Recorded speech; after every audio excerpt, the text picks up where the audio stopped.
Olá, está no ar mais um live show da Abrim 2025. Eu sou a jornalista Silvia Faro e a cada episódio um conteúdo diferente para você. O tema agora é brinquedo e o desenvolvimento infantil.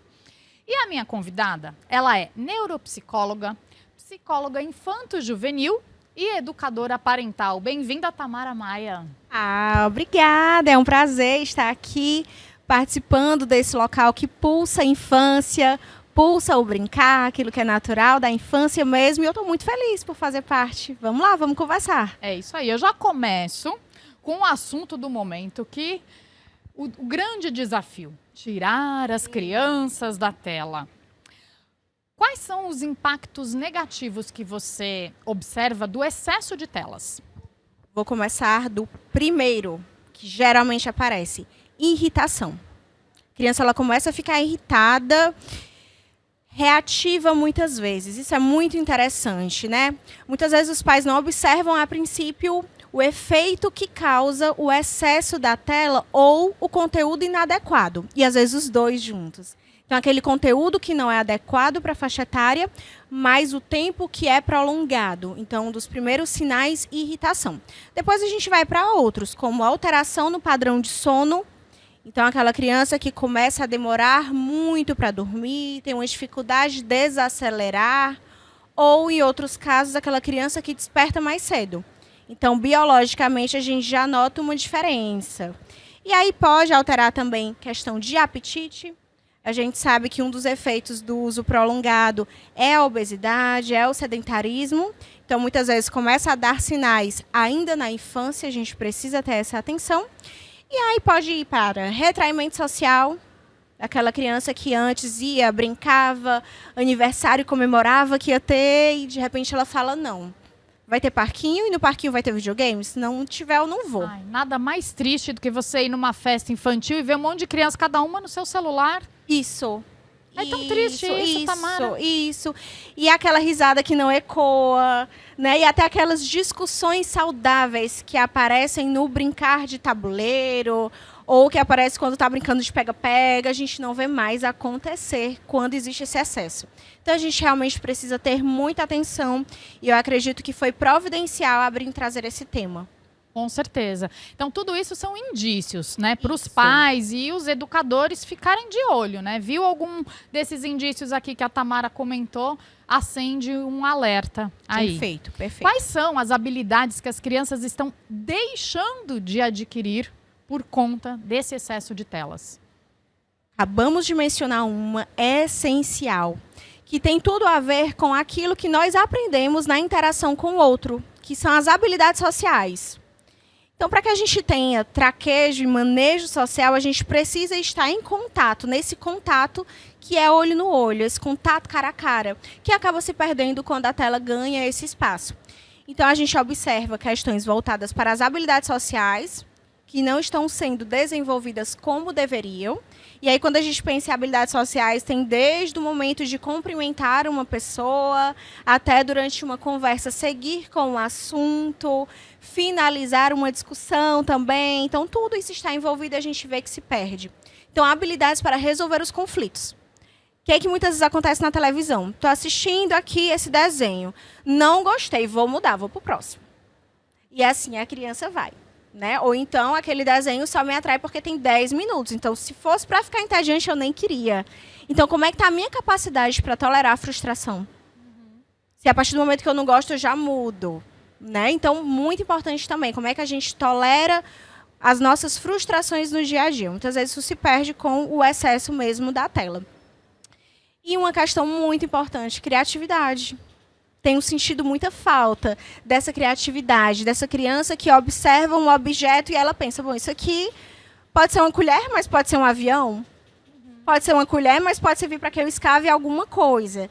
Então, percebo também que essa questão da criatividade tem ficado cada vez mais aí em terceiro, quarto fundo, né? Não tem aparecido com frequência, que é algo que é essencial para a nossa qualidade de vida. Pensando em tudo isso, como que o brinquedo ele pode contribuir, né, para a parte cognitiva, social e emocional da criança?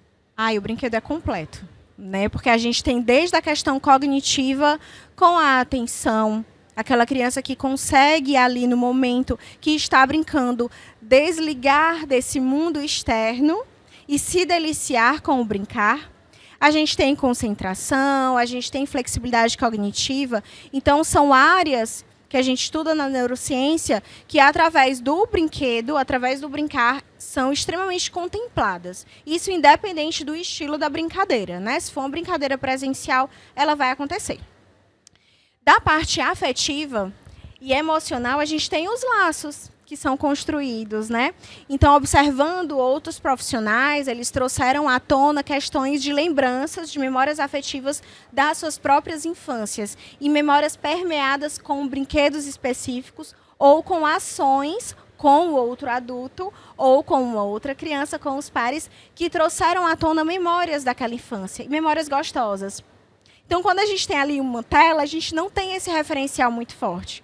Né? Então, a gente não escuta um adolescente falando: ai, que saudade do tempo que eu gostava, um joguinho X, brincava com o joguinho X.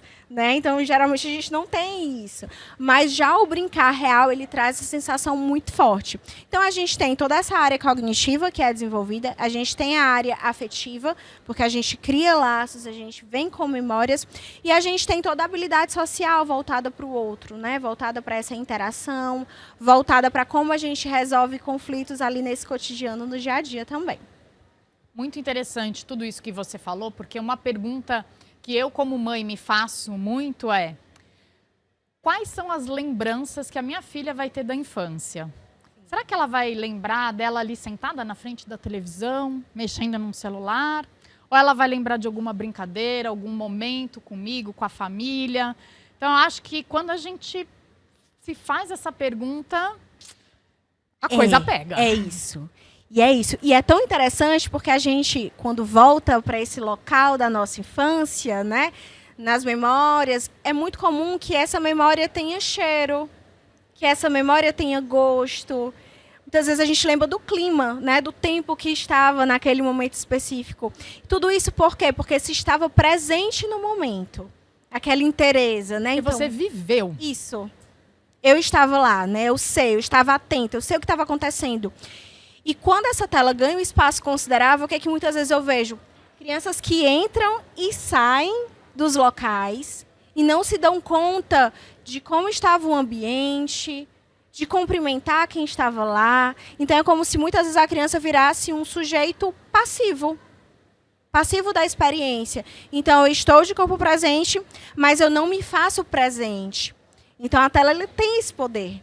Né? E assim, a gente está falando de telas em excesso, tá? A gente tem aquilo que a Sociedade Brasileira de Pediatria recomenda em relação ao tempo de uso, e é interessante porque traz uma base daquilo que, quando passa, deixa de ser bacana para a criança, então traz um efeito... Porque ignorar não dá, gente. Não, está aí, é uma realidade, não vai sumir, então a gente tem que aprender a lidar. E digo mais, é muito interessante quando a gente observa aquela criança que vai crescendo e muitas vezes é totalmente privada, mas privada de uma forma muito negativa. Então, não pode de jeito nenhum.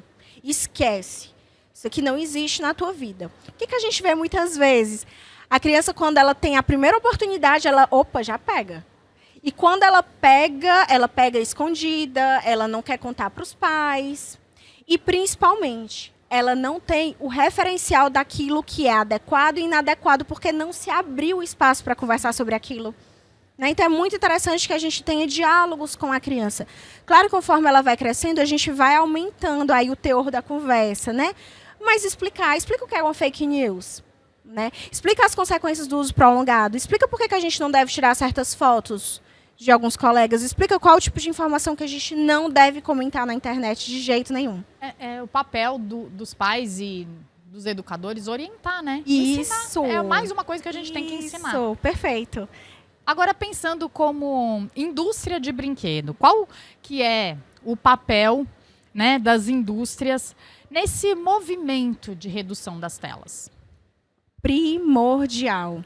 Lançar jogos que acompanham o movimento cultural dessa fase específica. Então, reinventar, né? A palavra é essa. E o que a gente observa? Que tanto tem jogos super antigos que conseguem se reinventar, como tem propostas, lançamentos o tempo todo acontecendo, né? Então, a Brin é prova viva disso. Então, como é que é interessante pensar? De repente, Jogo da Vida, para mim, é um jogo que lembra muito a minha infância. E o Jogo da Vida continua existindo. Porém, agora tem uma questão de aplicativo. Então, deu uma mudada também no layout. Então, isso é muito interessante, porque as empresas elas estão focadas nessa questão de se reinventarem. Então, acabam que os brinquedos eles continuam sendo atrativos, sim, para crianças, para adolescentes e também para adultos. A gente viu ontem, né, estávamos conversando sobre bares, e sobre um bar específico aqui de São Paulo já há muito tempo, que continua super vivo e atrai públicos de todas as fases, né? Então, por que isso acontece? Porque se para em algum momento e entende-se que é muito interessante ter aquele tempo dedicado ao lúdico, dedicado ao prazer, dedicado a eu vou estar aqui com uma amiga, ou com meus filhos, com meus sobrinhos, e eu vou aproveitar o momento. Então, enquanto empresa, eu acho muito interessante a criação de novos jogos que acompanham tendências e também o contato com profissionais atuantes na infância. Isso é muito interessante, né? Então, tem a fábrica, tem a empresa, tem todo mundo que está ali focado em desenvolver novos produtos. E tem também uma parte que é muito interessante, que é conversar com profissionais atuantes na infância, profissionais da área da saúde, e observar quem são essas crianças, tanto pelo olhar dos profissionais, como estando com crianças, e acompanhando todas as mudanças do mercado também. Você citou esse bar de jogos, que eu imagino que seja o Ludus, né? Isso! Que é um espaço bem bacana aqui em São Paulo, onde todo mundo pode interagir jogando jogos de tabuleiro. Mas eu queria que você trouxesse outros exemplos positivos para o pessoal também ter outras ideias, né? Principalmente quem não é de São Paulo. Então, estava lembrando agora de um local em Fortaleza, sou de Fortaleza, e lá tem um parque maravilhoso, área aberta. Então, gente, assim, para brincar, claro, existe o brinquedo, mas existe a intenção de brincar. E isso é muito interessante. Então, quando é que vem essa intenção do brincar? Vem de você estar presente com o outro. Então, muitas vezes você vai fazer um passeio com a criança e talvez a intenção nem seja exatamente vamos jogar. Mas a partir da conexão, tudo pode virar uma brincadeira. Se você está aqui no espaço, a gente pode brincar de eu vejo com os meus olhinhos um objeto da cor verde. Qual é esse objeto? E aí a criança vai procurar. Então, qual é o meu foco agora com essa fala? É trazer a importância de estar conectado com crianças. Então, os exemplos, eles acontecem em ambientes educacionais. Então, a gente tem aí uma grande vitória, né? A lei que proíbe o celular, esse uso nos ambientes escolares. Então, com isso, a gente tem o resgate mais forte do brincar. Então, o ambiente escolar, estando preparado para acolher as infâncias, ele é um ambiente extremamente rico em brincadeiras, em interações. A gente tem as propostas ao ar livre também, que super podem agregar. Mas todas elas dependem desse olhar de um adulto que diz assim, olha, eu entendo que você gosta de telas, eu entendo que é interessante, eu entendo que faz parte do teu mundo, mas deixa eu te contar agora, a proposta é outra. Então, muitas vezes eu vejo que os adultos, às vezes, carregam essa expectativa de que, eu estou dizendo para o meu filho que o excesso de telas não é legal e agora ele vai desligar. Não vai. O cérebro maduro da relação é o cérebro do adulto. Então, nos cabe, sim, também, em alguns momentos, frustrar as nossas crianças, que vão dizer, mas eu quero de toda forma, né? Então, liga de volta. E a gente tem esse movimento de mostrar também o que tem de interessante no mundo, para além das telas. E acho muito interessante também que essa proibição das escolas, num primeiro momento, né, as crianças, os adolescentes, que chato, e reclamaram, e acharam ruim. Mas depois de um tempo, né, você vai lá e conversa com eles e fala, e aí, o que vocês têm feito no intervalo? É bom não ter o celular? E o que eu tenho tido de retorno, imagino que você também, é que sim, é muito positivo, que estão brincando mais, estão interagindo mais, estão conversando mais, estão criando mais. Perfeito. E ter também a oportunidade de viver o ócio, que é essencial. Eu estou entediado. Que bom, né? Que bom que está entediado, porque o tédio, ele cria a possibilidade de criação. Então, se eu estou envolvido o tempo todo em alguma proposta, em qual momento que eu vou parar e eu vou entender que eu preciso criar algo? Então, o tédio, claro que eu também estou falando de níveis ok, né? Assim, eu estou falando do excesso, né? Mas, assim, o tédio, ele pode ser um aliado, porque ele tira a criança desse local de que eu tenho que fazer algo uau o tempo todo. Então, eu posso apenas estar aqui, sentadinha no meu lugar, com as minhas amigas, olhar um para a outra e falar assim, bom, e o que a gente vai fazer agora? A gente vai falar sobre o quê? Né? E isso é muito interessante também, né? Abrir esse espaço para que se tenha ideias do que fazer. Então, a gente tem muitas vezes aí, desde resgate de brincadeiras antigas até propostas novas que eles inventam quando estão juntos. E, sem dúvida, são vários ganhos. E eu estou super animada com isso. Ou, às vezes, até não fazer nada. Também. Outro dia, minha filha falou, eu falei, o que você fez, né? No, sei lá, nos 15 minutos lá antes da aula começar. Ah, mãe, tava um sol gostoso, eu deitei com a minha amiga ali perto da escada e a gente ficou tomando sol. Perfeito. Relaxou a mente. Perfeito. Muito bom também. Capacidade de contemplação, que tantos já perderam. Então, eu paro e eu curto o momento. E é tão interessante isso, né? Quantos adultos a gente pega, né? Numa rotina muito frenética, de eu tenho que estar o tempo todo produzindo, eu tenho que estar o tempo todo fazendo. E em níveis mais elevados, a gente vê aquele adulto que não se permite parar, não se permite descansar. Quando para não fazer nada no sol, é como se estivesse totalmente errado. Né? Então, tem algum problema acontecendo. Porque o outro está produzindo e eu não estou. Ou porque eu deveria adiantar algum trabalho. E calma, né? Porque em níveis mais elevados, a gente também observa o adoecimento, a gente observa a ansiedade, a gente observa uma série de questões que não são tão interessantes assim a longo prazo. Olha, a gente falou aqui vários exemplos. Agora, pensando no varejo. Que estratégias o varejo poderia usar, ter, colocar, habilitar, para poder instruir os pais sobre a importância da redução de telas?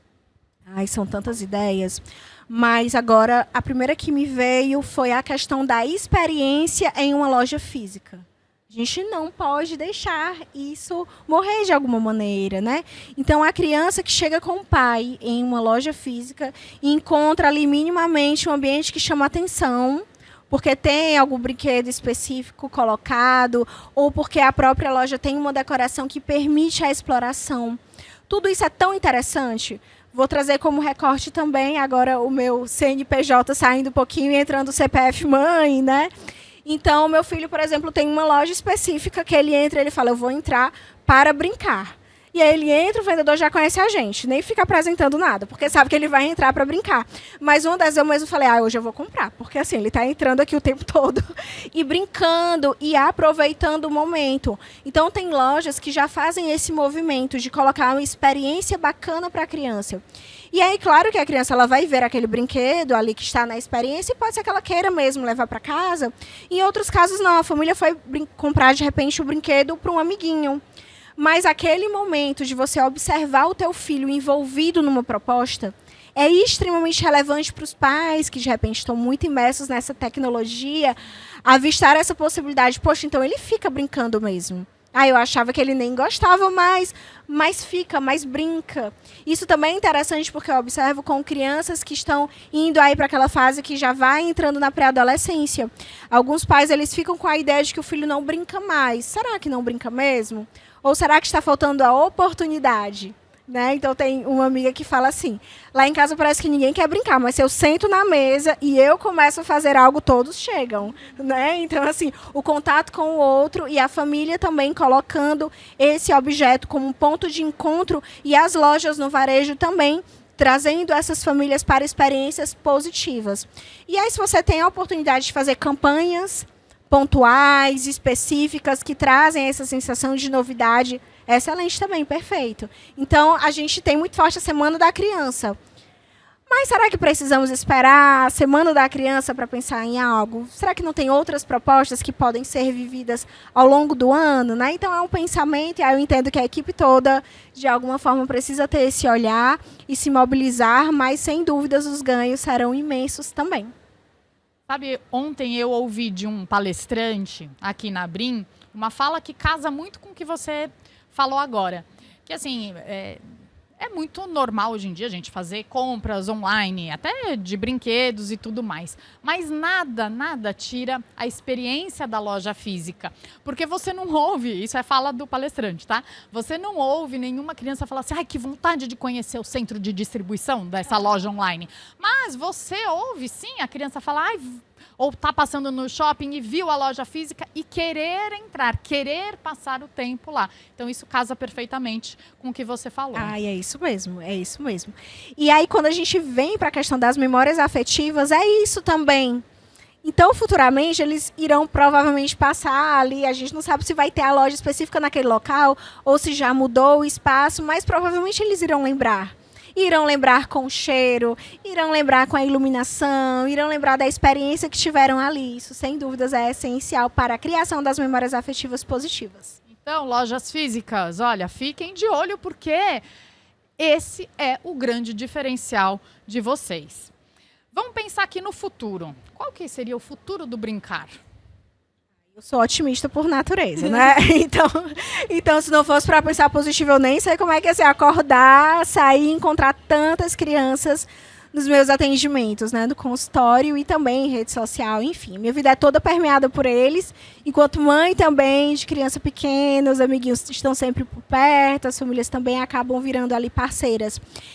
E a minha expectativa é que se venha cada vez mais a ideia de que a tecnologia em excesso, ela traz sim vários prejuízos. Então, vamos resgatar aquilo que é natural. Vamos trazer as crianças para perto, no dia a dia, com os familiares, não só na brincadeira, que é excelente, que é o nosso tema, mas também para as atividades da vida diária. Né? Então, por que não? Eu vou ao supermercado, vou levar meu filho. Ai, tomara dar mais trabalho. Dá, mas faz parte. Né? Ninguém vai deixar de fazer por conta disso. Mas trazer as crianças para perto. Então, quando eu penso nesse movimento todo de tecnologia, eu sei que o excesso das novas tecnologias, sem dúvidas, são prejudiciais. Mas quando eu penso também em como a tecnologia tem ajudado os pais a observarem que é possível, sim, brincar com crianças durante a semana sem telas. Quando eu vejo que tem vários perfis por aí dando inspirações super palpáveis de brincadeiras. Então, perfis que agregam ideias diferentes para as famílias. Nossa, então essa mãe consegue interagir dessa forma. Deixa eu pensar numa atividade. E lá no meu Instagram, no Psicologia da Infância, eu coloco várias propostas de brincadeiras, de atividades. E traz essa sensação das famílias salvarem e depois me contarem. Tamara, eu fiz com meu filho, ele amou.